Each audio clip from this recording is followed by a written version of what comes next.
Hi there, Giel here, a new episode of Can You Feel It? Talking with the Dutch founding fathers of electronic dance music. Some great response about the last show with the laid back look. Any new names came in, thank you so much, appreciate that. And if you check this on YouTube, leave a comment. And if you check it on iTunes, take some time to get us a great rating. Thank you so much. Today, in the show, oh man, he's a great guy and he's a real pioneer in trance music. Ferry Corsten, talking about his own productions, how he made punk, for example. And he has a great opinion about this new era with all the new sample packs and new software. And what is his new goal? It's pretty interesting. So, check it out. Enjoy. Ferry Corsten. Can you feel it? Feel it? Can you feel it? It's the music of millions of people all over the world. Electronic dance music. In Holland we call it house music. It was my history. It was my youth. These were my records. Who am I? I'm Giel Belen, a Dutch radio DJ. And I want to share and explore my musical history with you, together with the biggest DJs. As you probably know, most of them come from Holland. Why is that? This little country in the west of Europe. And how did they all start? Can You Feel It? The story of a Dutch DJ from the bedroom to the festival. Check this out. This is going to be a dance trip down memory lane. Hi there, thanks for listening and welcome, Ferry Corsten. Hey, thanks man. Thanks for having me. We're here in your studio. Yeah. I always call it like the hobby room. Yeah, that's what it is. It's Yeah. a lot of instruments, of course, and it's a really small room actually. Yeah, it's not big. It's but you know, it's nice to have like a an environment around you that gives you the feeling of you being sort of like sheltered, being hugged. Yeah. And instead of like a massive room. And is the orange thing, is that because of Holland or? Yeah, especially now, right? We just had King's Day, so Yeah. I mean, yeah. No, I'm a very nationalist guy. No. The orange thing is I did when I put the studio together. The guys who built it, they said like, okay, what kind of color would you want on the walls, right? Yeah. I said, oh, I love the natural color like wood and stuff, and Yeah. so that's what you see here as well. But then the orange thing is if you look up like what colors do to you, and Yeah. every color has a meaning, and also apparently they do stuff with your Yeah, brain. I know blue is friendly, Yeah, red is danger. Yeah, so I believe orange was sort of like inspiration. Okay. Yeah, so that's why I put this here, and It's given me a lot of inspiration over the years. Oh, Yeah, that's good. Yeah. Our native language is Dutch, but for this podcast we'll speak English, or Yeah. at least I will try. But just for our Dutchies, little onderrondje. Ja, klein onderhoesje, heel gezellig. Eet je nog wel eens boerenkool met worst? Heel af en toe. Ja? Heel af en toe. Maar eerder de worst dan de boerenkool. Ja. Maar praat je nog veel Nederlands? Ja, mijn vrouw is Filipijns. Ja. Dus het is altijd wel een beetje zo'n half-half taal. Maar, Want dan praten jullie Engels? ja, een beetje half-half. Ja, Oké. dat gaat door elkaar heen. En mijn kinderen ook, die switchen van de ene Nederlandse zin halverwege ineens to English. En He's dan, telling that he's switching at home as well. Ja. Okay, let's start with DEDM, the earliest dance memory. The earliest dance memory. Because, well, you were a DJ before house music was invented, actually. I was, well, for me the DJ thing came later. I was always sort of playing around with music, and for me the real early moment, the earliest moments I can think of was when Ferry Maat had his soul show. Yeah. Ferry Maat was this famous radio DJ in the late 70s, early 80s. But he played more disco. Yeah, it was Yeah. like his soul show was the music I got introduced to when I was a kid, around 9, 10 years old. And but it was so fresh to me and different because it was a specialized radio show where they played the disco stuff and so like maybe a bit of like that, more like in featured elements in the show. They played this electronic hip hop, Afrika Mbata, that kind of stuff. Okay. And so I was, and one of the features in that show was this mix that listeners could send in, which was like a block of 15 minutes. And Was it the Bond van Doorstarters? The Bond van Doorstarters, yeah. Oh, right. And the challenge was to put as many tracks as possible Yeah. into that 15 minutes. And not like your DJ mix, but like an edited mix from reel-to-reel tape, the first samplers, all of that stuff. And that for me was wow. That was like, you know. Okay. So and that's So you tried that on your own as well? yeah, that's how I started. I had like a neighbor that back in the day that was slightly older than me, who had his first turntables and stuff. And I, as a kid, I was looking at him, and he showed me that, and I was like, oh, this is what I want. So yeah, I started saving up money, washing cars. Yeah.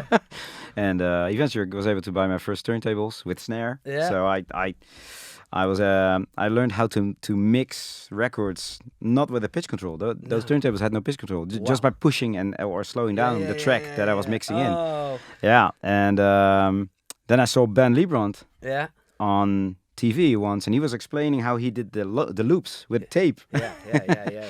So that whole thing for me was actually my sort of the instigator for me to do what I'm doing now. Yeah. And do you still remember the music when, well, you first were involved with house music? Because that was a bit later then. Yeah.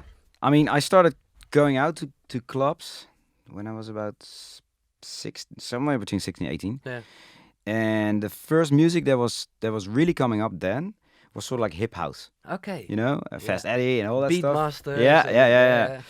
So that was my first introduction to that type of music. And soon after that, when I started going out a bit more, it was 808 State, Cubik, Homeboy Hippie, Funky Dread.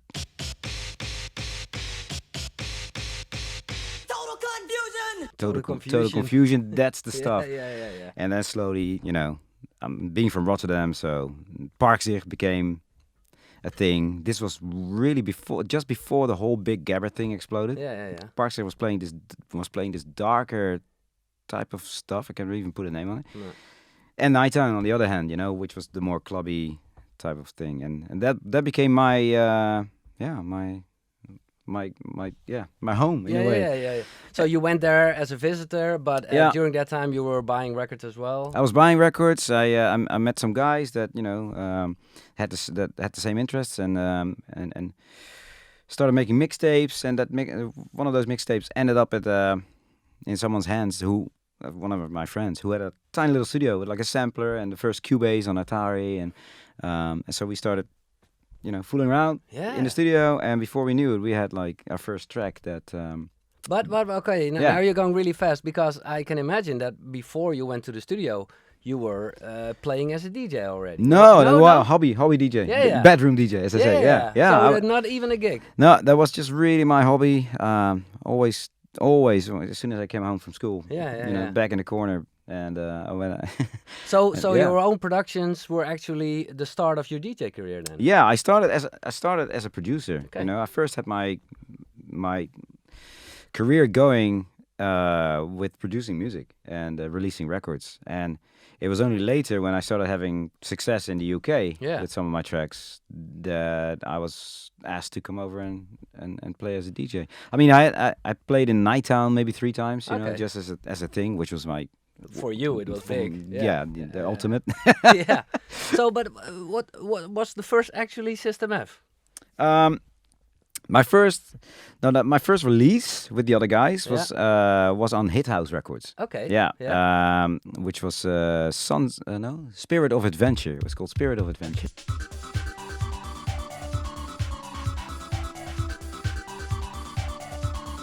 And it's actually I came up with that name because I was watching TV, and it was about Greenpeace, and I think Spirit of Adventure was the name of the flagship of Greenpeace. I was like, that's cool. I'm gonna grab that.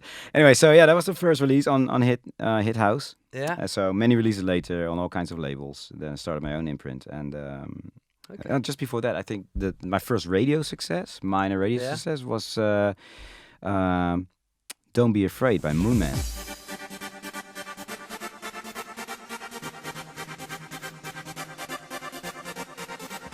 Yeah, that was the first one, and that track also became sort of my little blueprint for what was coming later with System F and all the other stuff. Yeah. And well, during that time, then you started as a DJ. Can you still remember the first DJ gig? So it was Nighttown, I guess, then? DJ gig, definitely before all the music came out was Nighttown. But based on the success of Yeah. System F and me DJing all of a sudden so like globally was definitely in the UK. And I'm still sort of like tossing. Is it the Tunnel in Glasgow, or was it like some club in London? Okay. I'm not sure anymore, but Okay. it was really like And for me, DJing in the UK it was immense because I came from this culture here, Yeah. where we had a culture where the DJ was in a corner and we were all hanging out with your friends on the dance floor, and no one really minded the DJ. No. It was about the music, but it was not about the superstar that The was DJ there. was even on the same level. Yeah. So it was not Not on the really. stage. No. Yeah.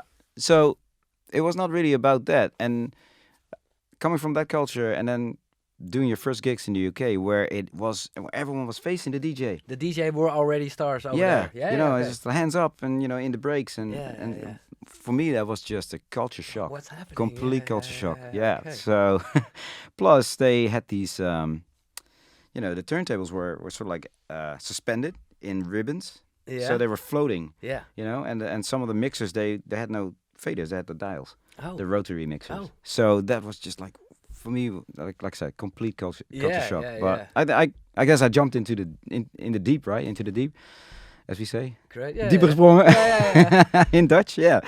But I mean, Wow. it set me off. And on the right way. what sort of person was Ferry Corsten then? I was a very shy and homey kid, honestly. Okay. Yeah. I was still living at my parents' place. My room was the attic. That's also where my studio was. I was sleeping, surrounded by equipment. Yeah. And like I said, a very homey kid. I was happy with going on vacation to Spain or something for maybe 2 weeks out of the year, and that was enough for me, Yeah, right? yeah, So. yeah. And then within a time span of like 6 months, it was just I was flying all over the world. And was it like a decision, or was there a moment you thought, "Hey, this is going to be my job. I'm going to be a full-time DJ." It was almost like an organic thing, how that happened. Because when I was going out and I was clubbing every Saturday night, I was looking at the DJ, Rode Molendijk at the time, Oh, yeah. in Nighttown, and I looked at him. I was like, damn, that's really cool. I would love to do that, but it means I would be working every Saturday. I don't want that. Because you want to go out. I don't want to work. Oh, Yeah. right. So, but That's the spirit. yeah. So, and I heard the stories of certain DJs starting and having to clean up the toilets afterwards, and the bars and whatever. So, or part of the job, right? The DJ did not have that status yet. No.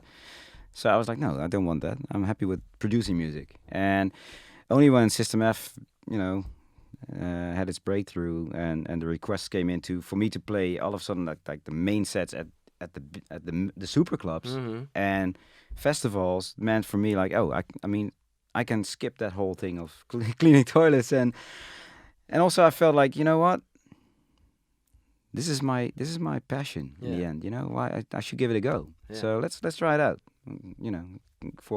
fast forward 20 years and here we are. And what were your family and friends thinking? They were like, my family, especially my mom and dad, my parents have been very, very supportive ever since. From the beginning. From the very beginning. My Okay. dad actually said, like, if you can find your passion in music, then by all means go for it. Because if that's your passion and you can make your career out of your passion, it means you will never be working you never see it as work. It's No. always like you wake up with a smile and you go to Yeah, work. That's Yes. great. Yeah. So it's because of him that I'm really, that I really started to take this whole thing very seriously. Yeah. And their open-mindedness and their support, and they've been awesome. And my friends as well. They always said like, too bad we don't really see you that often, but hey man, chase your dream, go for it. We'll see you again when you slow down. Yeah. So they've been very cool about it. Yeah. That's great. And Um, can you tell us a bit what was the scene like? Because it all started. So it was, like you say, the DJ had to clean at first. And how was it? I think, I can only speak from my own experience, right? But I think it was just everyone was just like, there was like a sense of exploration going on. Everyone was like searching for that new thing, and I think when I stumbled upon trance, what we later called trance, right? Yeah. That sound, that was when everyone was like, Yes, you know, I mean, when I say everyone, it's Tiësto, Armin, Yeah. because we were all sort of like hanging out in similar groups together in the record stores and stuff. Okay, You yeah, know, yeah. always talking about music. Rank One, who else was there? Carla Resort, like all these trans guys from Yeah. Holland. We're all hanging out, and then System F came, and that was like the aha moment for like all of us. Like, okay, This is it. This is it. Yeah, Let's yeah, go, yeah. right? And yeah, that I was. think I don't know, but you know better. I think the whole trance word wasn't even there when System F was released. I don't think so. It was I- all house music. Yeah, in general it was Yeah. house, and whether it was piano house or breakbeat house Yeah, or exactly. techno house or techno, you know, I don't think there were in those days there were not so many sort of like categories and Labels, genres, no, you no. know, and it was that was a thing that came later. I don't even know where that came from, honestly. Where the word trance came from. Yeah. But did you have the feeling, oh, there's this new phenomena is going on? Because well, now we look back and well, we can say you and a lot of other Dutch guys, DJs, they made history. But I have no idea if you were aware of that during the beginning. No, I was not aware of that. I mean, to be honest, I never really looked at it like that. You know, No. I was just doing my thing, Yeah, and I yeah, was of just, course. you know, one thing happened that led to the next and the next, and in the meantime, I was already creating new ways for other things to happen by just working on new music again. So it was all one sort of big roller coaster of stuff happening. Yeah. Yeah, and Out of the blue. out of the blue, yeah, literally. It just, you know, it went when Out of the Blue came out. After Yeah. that, it was like clack, clack, clack, and Yeah. it just happened so fast. And Yeah. and do you still remember the night, or I don't know where you made it, but Yeah, I remember because I was still living at my parents' place, Yeah. and I remember when I was lucky because you see behind me here, there's the Roland JP 8000, which is sort of like classic. a simulated Yeah. Roland synth that's sort of like modeled after the Jupiter 8. Yeah. And but it has this cool feature which is called the super saw. So it's like a detuning of this Yeah. these two oscillators where you can just get this really wide Yeah, synthy sound. And I was one of the first in Holland to buy that synth, and so therefore I guess I was lucky enough that Yeah. I was able to find that super saw and use it in the way I did in Out of the Blue System F. But it was when I played that riff and I did it with that sort of like when I programmed that arpeggiated sort of sound. Yeah. And I played with the filters. I knew that was very different from anything else that was Okay. out there, you know. And I had some friends come over and they listened to it like, wow, dude, this is amazing. This is Okay. crazy. This is like, you know, when I'm having a moment in the club, Yeah. this is what it feels know like. yeah. Yeah, and so yeah, then when that track was done, I mean, the name System F, I didn't want to release it under Ferry Corsten because that was releasing under your own name at the time was not No. the thing, you know. No. So that's why I released it on the System F. Ferry. Yeah. The way I was producing was very systematic, so that's where the name Okay. came from. Yeah, Wow. System F, Out of the Blue, because it happened suddenly. Yeah. I landed my hands on the right keys, and there was the melody. So that's what Out of the Blue is. But yeah, when I finished the track, I knew this is very, very different. Yeah, so it was pretty cool. Yeah. Yeah. Of course, during that time, it wasn't that well organized as it is nowadays. Mhm. What can you still remember about that? Yeah, it felt way more like the Wild West out there. Yeah. Yeah. You know, you could sometimes end up arrive at a party where you were supposed to play, and the bouncer wouldn't let you in because you know Who are you? who are you? I'm the DJ. Yeah, that's what they all say, right? So you know, crazy stuff like that. Record companies that try to rip you off Oh, yeah. with impossible contracts. Yeah, Yeah. you know, it's live and learn, I guess. Yeah. Yeah. What was one of the most memorable gigs in the beginning? There used to be a festival in the UK called Homelands, Mm-hmm. and that was my very first festival I've ever done. So yeah, for me that was still, you know, like when I look back at it, do you know what year it is? kind of? this must be 99 or 99, 2000. yeah. Yeah, either 99 or 2000. So Yeah. knowing where I came from, being very homey, and then having these gigs here and there, and all of a sudden being booked for Homelands, which was next to Creamfields, so like the festival in the UK. yeah. Doesn't exist anymore now, but that was a big thing for me. Yeah, I can imagine. Yeah.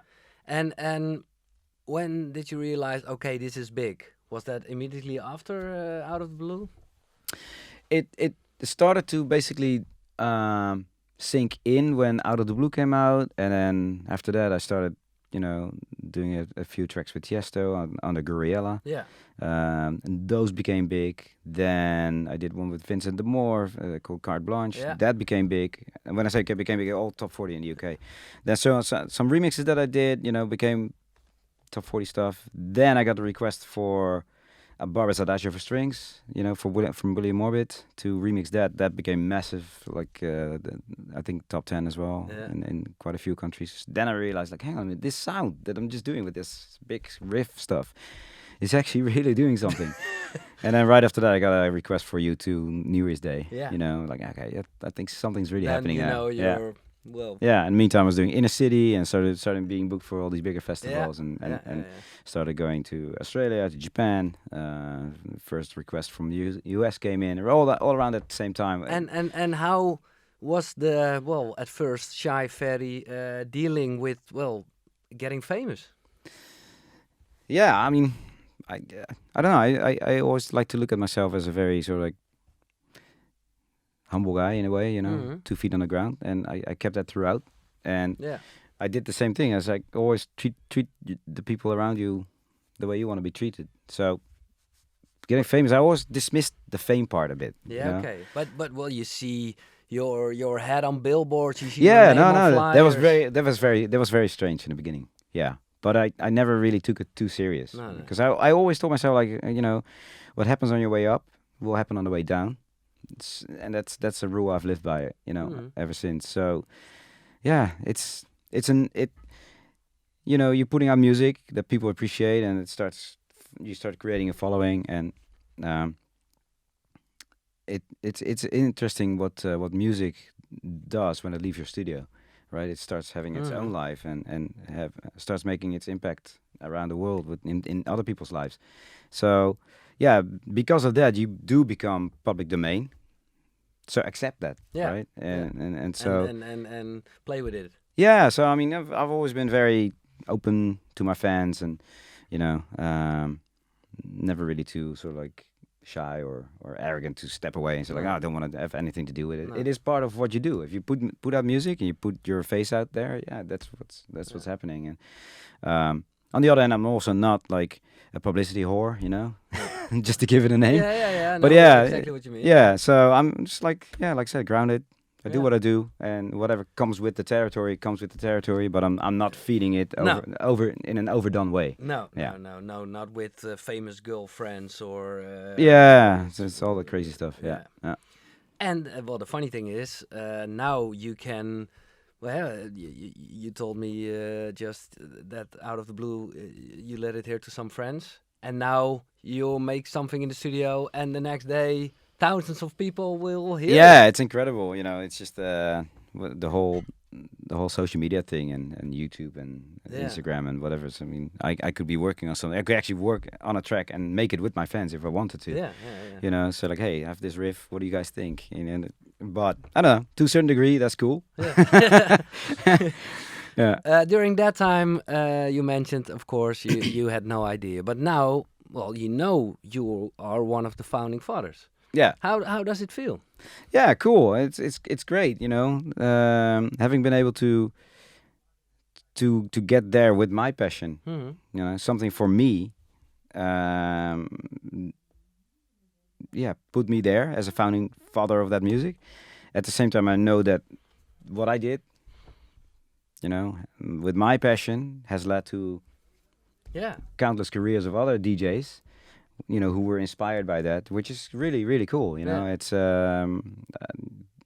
I also have a lot of other people to thank for, like a Ferry Maat and and a Ben Brand. So it's amazing to hand over the torch, if you will, to other guys, or at least be a stimulus, for other people to do whatever they do with what I took away from it. Yeah, Yeah, yeah, yeah. yeah. So it's cool. It's you know, it's I'm proud in a way because that's what happened. Yeah. But But you're still busy, so you're yeah, not looking back all the time. no, Of no, no, course no, not. no. And it's an organic thing. You Yeah. know, that happened to that happened in a way. It's not like I you know I steered my career in such ways that I'm here now. You know, No. So yeah, it's just really cool that that this is sort of like an organic sort of Yeah. situation. Yeah. And well, if you look back, as I said, you were still busy, of course, with a lot of great things. But if you have to mention one of your highlights, what for you is definitely a highlight? Well, yeah, out of the blue for Yeah. sure, because that is what really started my career. Yeah. I had quite a few. Punk was definitely one. Yeah.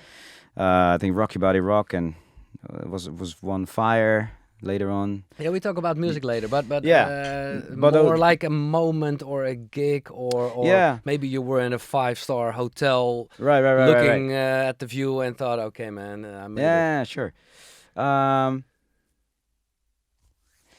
Well, there was definitely one gig that I've done, which was like one of those wow moments, which was in Jordan, in the desert, in Okay. Wadi Rum, and it's Wadi Rum is like this amazing place. It's like the soil, the sand is all red, Okay, and it was outside. yeah, it's Yeah. it's outdoors. It's close to that ancient site called Petra. Yeah, wow. Yeah, it's close by. But at night, you know, they had these lights all around in the caves and Yeah. behind rocks. The place was sort of like surrounded by that. And when that lit up at night, because of the red soil, the whole place was like a glowing sort of Martian landscape. It was just amazing. So, you know, and I remember like when I was playing, I was like, look at me, I'm just in the middle of a freaking desert right now, Yeah. you know, surrounded by all these people Thousands and of then people, this yeah. crazy sort of surroundings. And but there've been quite a few, you know. It's hard to really mention one, really. Yeah. But this was It is a definitely good one of them, story. yeah, for sure, yeah. And on the other side, what were some, well, bloopers? You know, of course, especially maybe at the beginning where things weren't that well arranged. What was one of the, well, less successful moments? Well, you know, I also live by, especially then, I live by trial and error, right? Yeah. So I mean, I make a track that I think, wow, I'm just do something different, you know, Yeah. and it's completely tanked, you know, like yeah, you get like all the hate stories Oh, and yeah. boohoo and how can you and why not, and but yeah, at some point, hey, Yeah. you know, you have to if you play safe all the time, Yeah. it gets boring. And so yeah, I had my certain tracks that people never really liked. Even when I listen back to it, I'm like, what the hell were you thinking? Yeah, okay. But hey, that's trial. Yeah, you know, Yeah. and you live and learn as well. Yeah. Technology, in a sense, like back in the day, playing a gig and you pick up the wrong needle, right? Yeah. Oh, yeah, of Stuff like course. that happened Oh, many times. shit. With vinyl, it's not that bad even because you put that needle back where it was, right? Yeah. When the first CD players came, Yeah. And you then know, you and you press ejected. and it takes like you press the eject button and it's like ching, music stops, yeah. crowd goes off, you know, and then it takes the CD player Too long. doesn't care. No. Takes forever for the CD to come out. Then you have to press it back in, but it doesn't accept it right away, so it takes time again. And then you have to go. It goes to that point again. not even back to the original. It's No. at the start of the track. Yeah, again. yeah. Man. Oh. So those were like those were definitely ones. The moments that I'm like, oh shit. Yeah. But I mean, if there was one thing that I would have done differently about my career, and like I said earlier, was everything that I've done throughout has always been a product of something, like the Yeah. product of time or whatever. Like I said, early days, it was not a thing or not cool to use your own name as your artist name. So hence all my pseudonyms yeah. or whatever.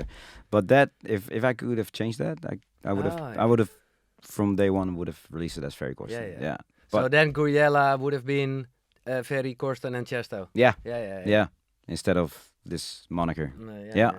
Okay. But hey, it is what it It is. was another time. Yeah, like, exactly. You mentioned that people were, almost anger because of the track you made.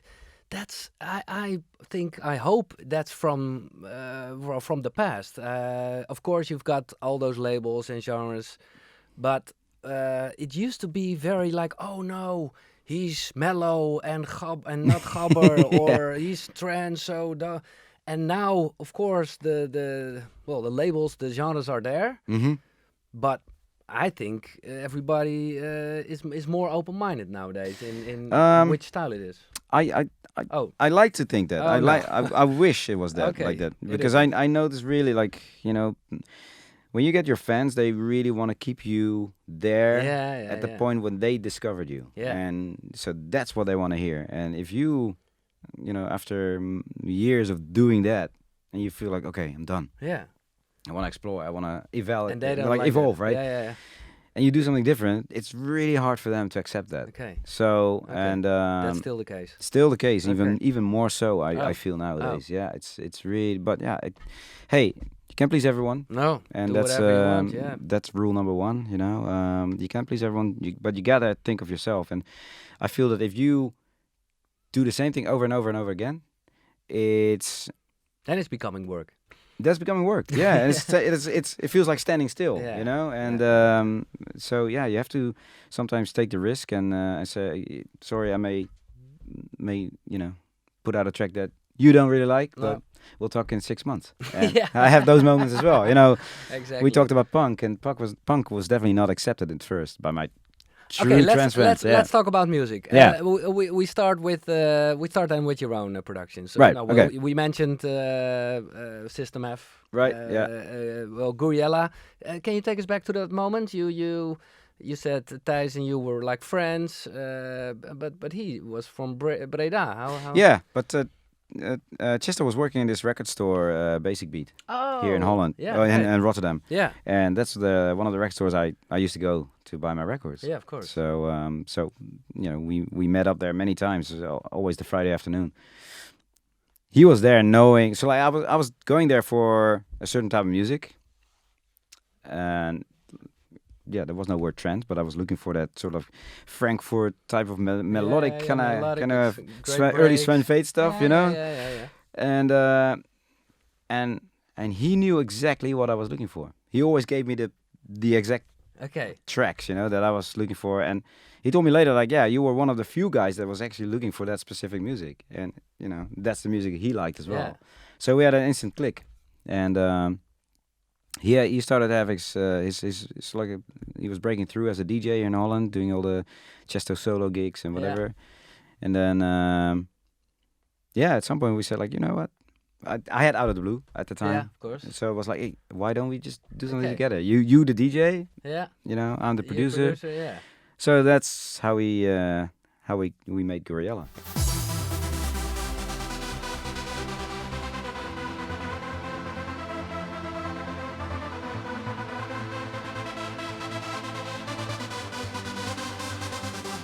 Yeah. And he was, it was in your studio, and he was like, "Oh no, I want this sound," or. Yeah, I mean, you know, I was sitting there as the producer. He was his input came from the dance floor, if you will, and it was really cool. I presented them melodies. He said like, "Hey, maybe in the arrangement, take the kick out here, you know, this and that." So it was a cool sort of, very inspirational sort of vibe going on. Yeah, so we did 3 releases under that name, and that's great. Yeah. And well, during that time, I think you played at a lot of the same gigs. Yeah. Because soon after that, I started, like I said earlier, my DJ career took off as well. So I had quite a lot of shows with him together as well, where we traveled together and stuff. So it was fun. You guys have contact? You know, of course, busy, he lives in the States now, and you know, sort of like lost touch a bit. Of course, we run into each other at the festivals, hang out a little bit there, but it's And then punk, for me that's there are all classics, but punk for me, because then I was working at the radio station already, and I was just talking to somebody, explaining what's so magic about punk, which is hard to explain because it's so basic, but it has this energetic, uplifting. I don't know. Yeah, but, there's a certain funk to it. yeah. Well, that's a cool thing because when I made that track, I made it in 4 hours. Okay. Yeah. So because I think everything that you feel with that track was my momentum. Yeah. You know, I felt it, I put it there and mix it down, bang, that was the track. Oh, You know, wow. it was really, really quick. Are you the guy who says digital? Yeah, Yeah? yeah. I'm doing the digital punk too. Oh, that's yeah. your own voice. Okay. Yeah.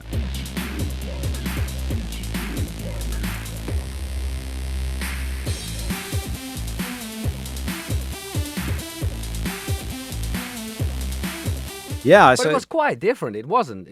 Well, you can't call it trance. no, not at all. I mean, but this was like, so like at the end of, for me, Yeah. that first big trance wave. Yeah. And it was around the time when this new sound from Germany came up. You know, Storm, It's Time to Burn. You know, Yeah. those tracks, like that darker sort of German sound. Yeah. And With the electro. some Zombie Nation, of yeah, course. yeah, You know, yeah, kind of that crust, type of stuff. And again, coming from that soul show moment period, right? Mhm. That early electro. Yeah, not electro house, but electro, right? Sound. Yeah. That sound, Yeah. that was already something that I really liked from an early age, from the 80s. So I was like, okay, I hear that there, and I want to make a track that could fit that sort of stuff, because I want to play these tracks more in my sets as well. So I was going through my my sounds, and I stumbled upon this monophonic sound, which is when you play one note and you play the second note after that. The sound, you don't hear the two notes, but No. it jumps to the next note, right? Yeah. So that's why punk, the bass is the same sound Oh yeah. as the top melody. It just jumps back to the bass note. Yeah. So whenever I lifted my finger from the higher note, it jumps back to the bass note. So that's why I get to. Ladies and gentlemen, it's so easy to write a hit. It is. One finger, DJ One Finger. That's me. Oh, that's great. But yeah, so sometimes you have these lucky moments. You know? Yeah. And yeah. So, Great. but yeah, like I said earlier, the Africa Mabata stuff, all that Yeah, electronic yeah, hip hop. that's what it That's is, why yeah. it has that sort of Yeah. the 80s breakbeat in the middle. Yeah. I just love that stuff always. So yeah, it was just it's like a bit of a freak record. Yeah. And can you still mention one or two of your own productions or remixes that you are really proud of still? I did a track called Beautiful.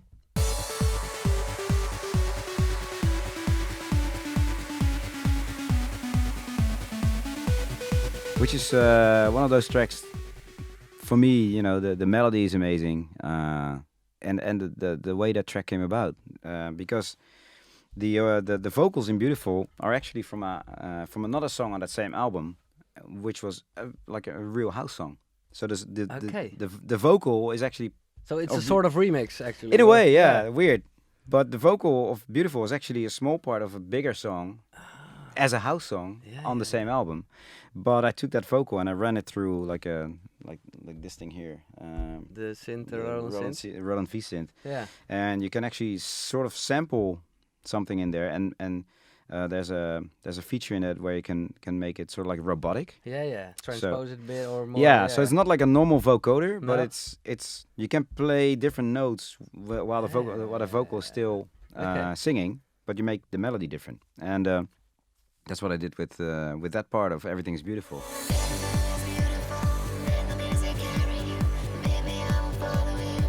And Just jamming a bit.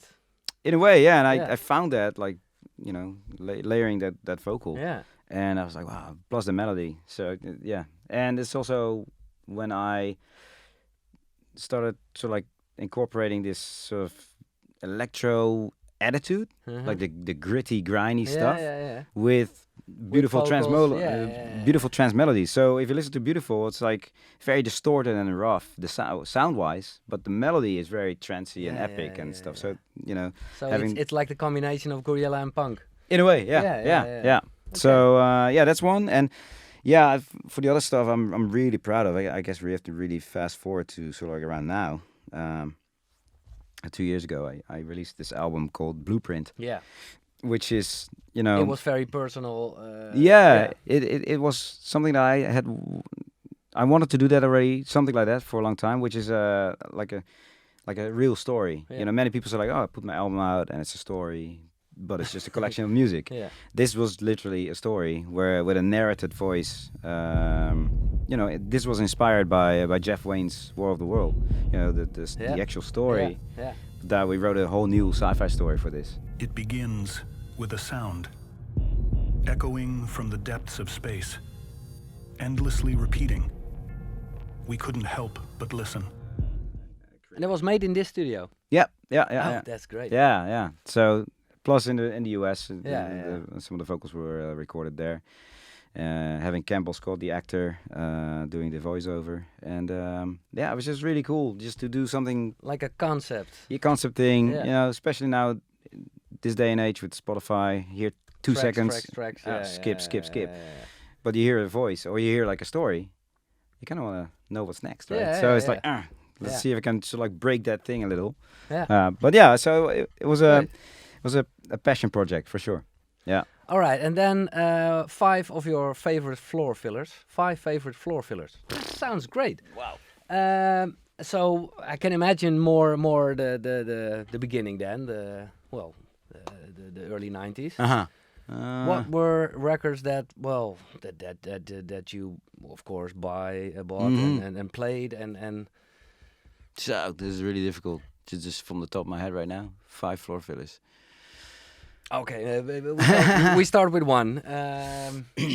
Okay, going back to my first clubbing days, one of the tracks where the whole club really freaked out, I think, was Anastacia. Yeah, T99. T99. That was one of those insane, crazy tracks, especially because they sampled an orchestra. Yeah. Like it's so bad to hear it now. Yeah, I know, right? It is. But then, no one had done that. No. It was just that sound was just like so overwhelming. I remember that. And the beginning, of course, music maestro, please. Yeah. No. Yeah.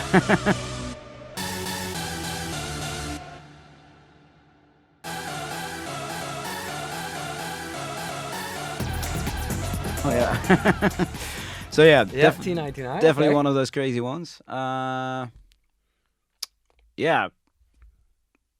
One that really blew my mind was I mentioned earlier 808. Yeah. 808 State. I mean, Cubik. That sound. Yeah. For me, is like, I actually thought that the building would collapse. What's happening is like. It felt like someone was just putting his finger on a guitar and plug.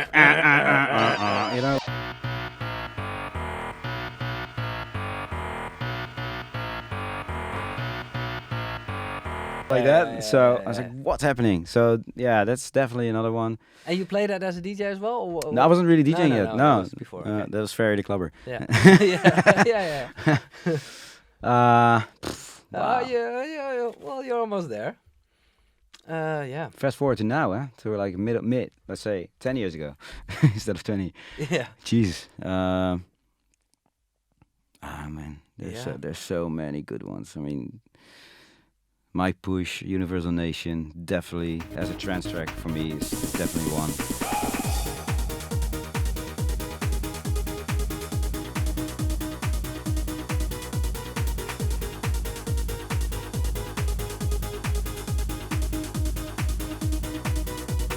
It's almost like a Ferry Corsten track. Yeah, it was the same era. Yeah. Yeah, for sure. But that track had this very simple melody and a certain emptiness in it. Yeah. But at the same time, it felt really warm and Full. full. Yeah. So another track that really I actually played a lot in my set, and it was around the time when I started going into that more that electro stuff was Vitalic, La Rock. Yeah. Yeah, very aggressive sort of song, and it's building up and building up. Yeah, amazing track.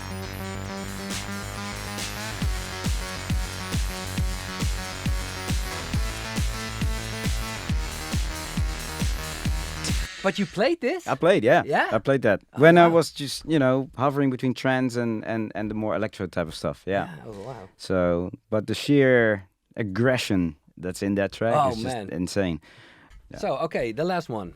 And it's just tomorrow you will pick other 5. I'm sure. I know that's for I know how it works in the tracks that are just going. I guess also our conversation right now puts me back in that mindset of like back in the day. Yeah. So, but I think dritte raum, Hale Bopp was another track. I love the fact that it's so minimal Yeah. and it carries on with that melody. And do you know when you heard it at first? Yeah, I think I actually played it when I did my first inner city. And it just came out. I think it may have been one of the tracks that Tiësto gave me. Yeah? In the store. Yeah, But was could that well the be. inner city where Tiësto was playing as well? Yeah, he played that too. Yeah. That was like, well, in Holland, one of the first big gigs. Yeah, exactly. Yeah. So yeah, but that track, I love the minimalism of it, and you hear that type of minimalism in a way again now in techno. You know, it's like it gets so melodic, yet it's still techno, and that's what I love about where that genre is headed now. Yeah.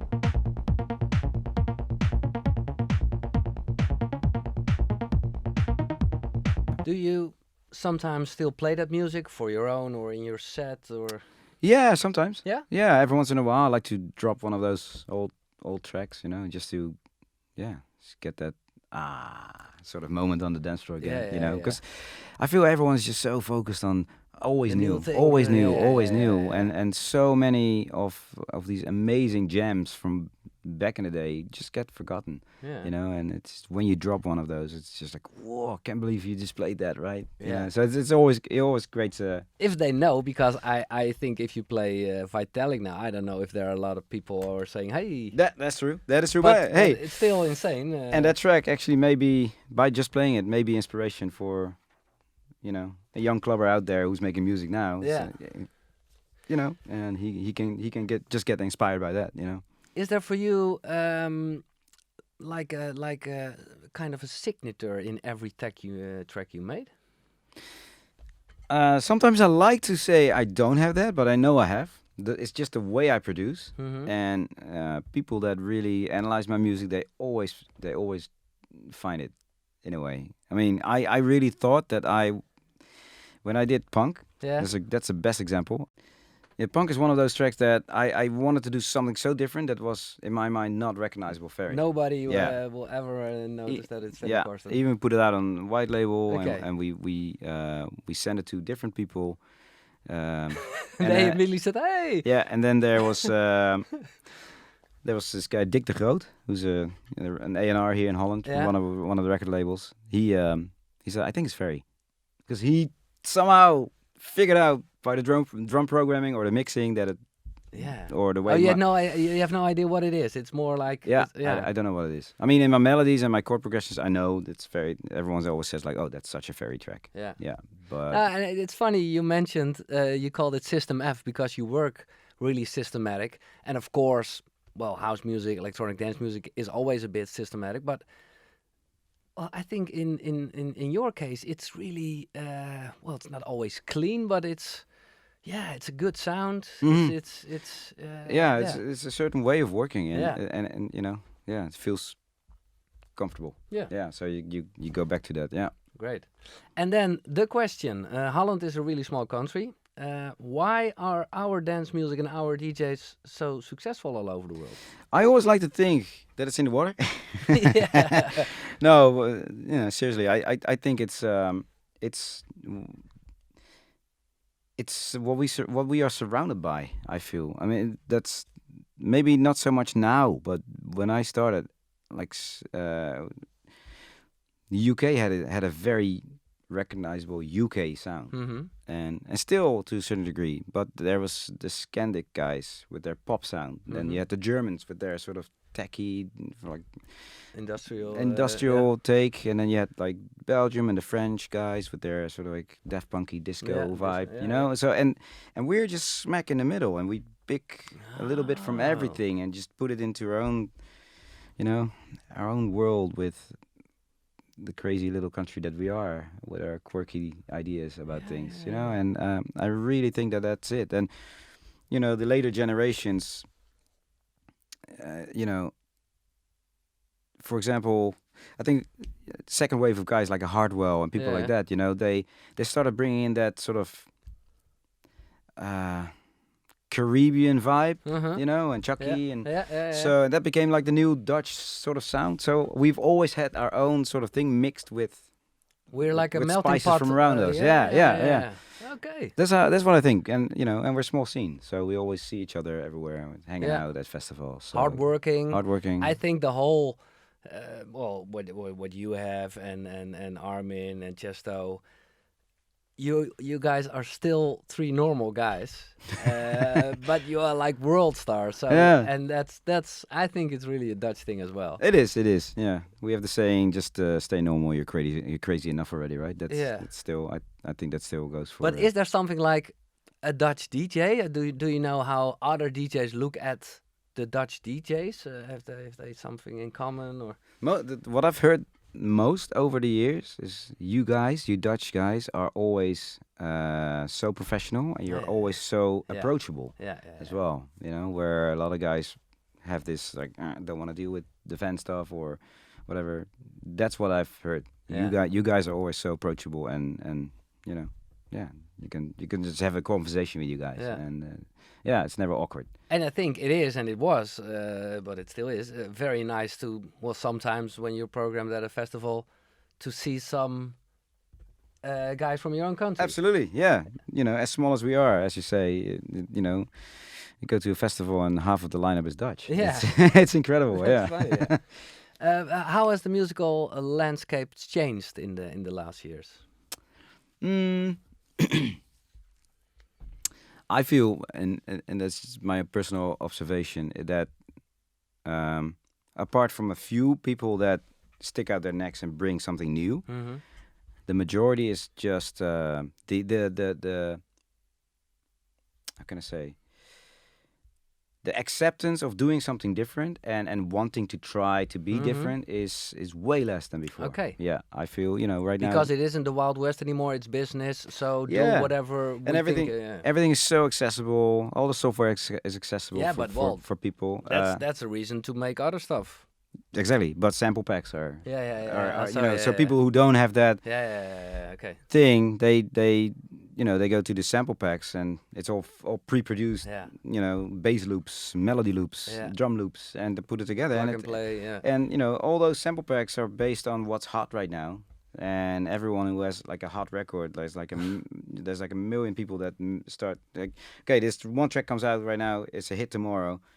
I can guarantee you that next week I will have like 150 copycat sounding tracks, you know. So everyone's just like trying to make the track that's hot right now. And like even A&Rs right now, for example, they say like, oh yeah, but it doesn't sound like that. No, we wanna. Back in the day, it was like if one record was successful and you would, let's say, sample the lead sound of that track and you make your own track, you would get blasted. It was unacceptable. And now it's, you know, people get confused if it doesn't sound like something, and that's the big difference. Yeah, and I'm not sure if we should be proud of that. No, not at all. No, exactly. Not at all. So yeah. But how do you see the future then of EDM? Yeah, I don't know. It's just because it's becoming mainstream. That's that was in the 90s already with kind of commercial Euro house things. Yeah, I don't know where it goes. Where it will go. I mean, is it going to get a bit more exciting again? I'm sure it's just as exciting for a new generation that comes up right now as it was for me at the time. You know, I'm just, like I said, it was my personal observation how I see that evolve, of how I've seen that evolve. Yeah. But yeah, I mean, I also see that the software that's out there right now is getting crazier and crazier. So there are possibilities. There are possibilities. To make it's just it's just a mindset. Yeah. Okay, and, so I think and I hope a lot of listeners are from a young age who didn't even exist when we were talking about the begin 90s. What will you say to them if they have an ambition to be a DJ or a producer? Same thing as I told myself: follow your passion. You know, go for it. But with the exception that don't follow the rules. Don't try to make the record that's big already, because that big record is already there. Yeah. And you know, try to come up with something that gives you your signature self, your own face. You know. Just don't be afraid. No. You know, the haters on social are just the the haters. Yeah. Nothing more. It's just a line of text, you know. That's good. Yeah, go for it. Do you still have any goals you would like to achieve? Yeah, I would love to get deeper into film scoring. Okay. Yeah, I just had my first film done. Came out beginning of this year. It's called Don't Go. It's an Irish-American movie, and so yeah, that score was just so inspirational. You know, just to compose music to picture. Yeah. And yeah, to Okay, nice. So I know, but you of course know Junkie XL Yeah. is really into that. yeah, From he's Hockenburg. yeah, Yeah. he moved to LA and he's like doing that fully now. Yeah. Amazing what he's doing, and the stuff that he's doing is incredible. Okay. Yeah. But it's just that whole thing is yeah, it's really But that in combination as you as Ferry Corsten, the producer, and yeah, and yeah, DJ, yeah, but- for sure. For yeah, now. But you know, Ferry, the touring DJ, will not always stay. You know, I mean, eventually there will be a time when I slow down, and Yeah. it would be great to just have that sort of avenue going for myself, which I'm sort of like working on right now. I'm also stepping into like the world of classical, neoclassical type of electronic weird stuff. So just as a side Nice. project, it's Yeah, just yeah. really cool to do.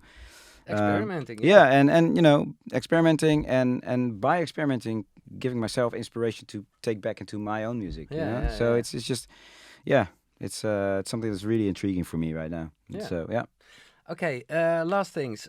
How do you think people in the future will look back on EDM? If we let's get 100 years from here Yeah. or something, and they are watching or listening, and They probably look at us like those early explorers. Probably, yeah, I don't know. I mean, you know, music is just evolving, equipment is evolving, technology is evolving, right? It's only gonna get more. How can I say, like a hybrid of acoustic stuff Yeah. versus electronic. Yeah. So, God knows what's gonna be in 5 years, let alone 100 years. But yeah, if I look, like let's say, okay, skip the 100 years. Let's. If I would look back at, or Yeah. us, right? If we look back at like 20 or 25 years ago, and Wow, we yeah. look at those records and we think like, wow, yeah, you know, it's amazing Yeah, what it's was already done then. yeah, So I think they can, you know, they can really look back at an amazing sort of period right now where so much music is coming out, good and bad, yeah. you know. of course. But it's there's an amazing world out there. Yeah. How do you want to be remembered? Yeah, good one. Besides a great father and a nice person, Yeah. but the artist Ferry Corsten. The artist Ferry Corsten. Yeah, I would like to be remembered. In hindsight now, seeing what I've done, Yeah. it's like the one that pushed the boundaries a bit. Yeah, Yeah, that Well. would be great. yeah. Well, well, I can shake your hand now because you did. Nice one. Yeah, thank you very much. You too, man. Thanks. It was a pleasure. Thank you so much for sharing your stories. More episodes of this podcast coming up. Share this among your friends. And if you have any questions, feel free to contact me. I think Twitter is the most handiest, at Giels. That's Giels. Thanks for listening and thanks for your time, Ferry. Thank you too, man. Thanks for coming over. Leuk, man. Ja, heel Top, leuk. ja. Heel leuk. Echt leuk. Yeah. That means nice or entertaining. So for the non-Dutchies, you've learned a new word because it was pretty leuk. Thank you so much, Ferry Corsten. Thank you for listening. Feel free, like I said, to comment anything. I would like to build a classic house playlist for next year with 2020, so more than 2,000 house classics. Tips welcome. They sound great here in the studio. Thank you so much. KRK, the new G4 Rocket studio monitor. They sponsored this. Next episode, DJ Chucky.